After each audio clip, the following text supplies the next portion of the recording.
কি ব্যাপার, কোথায় যাবি বলে রেডি হচ্ছিস? কেন রেডি হওয়ার জন্য আবার কোথাও যেতে হয় না?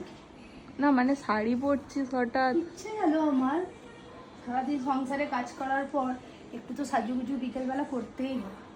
অনেক মেয়েরা আছে রান্না করে, অনেক কাজ করে, একটা বেবি হয়ে যায়, তারপর ভাবে নিজের লাইফটা শেষ।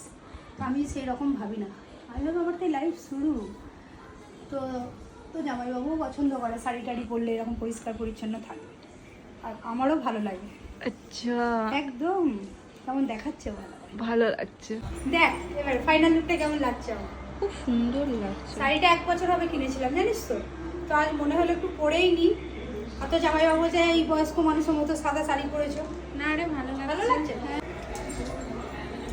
সন্ধ্যের পর একটু রেডি সেডি থাকাই ভালো, তাই না? হ্যাঁ ভালো। আমরা নারী, আমরা সব পারি, আমরা রান্না করতেও পারি, আমরা ঝগড়া করতেও পারি, আমরা সাজুগুজু করতেও পারি। তো আমার সব নারীর সঙ্গে একটাই কথা আছে, যতই সংসারের কাজ করো যাই করো কিন্তু নিজেকে টিপটপ রাখার চেষ্টা করো। এটা দরকার। বাচ্চা হয়ে গেছে, বিয়ে হয়ে গেছে বলে কি সব শেষ? না, সব শেষ হয়নি। সাজুগুজু যখন হয়েছে একটু রিলসও হয়ে যাক নাকি? চ। মেনু তো ওইটাও আছে, তো একটু রিলসও বানিয়ে নেবো, আর কটা ফটো শ্যুট করে দে। হ্যাঁ, ভালোই চল। দেখাচ্ছে তাই না?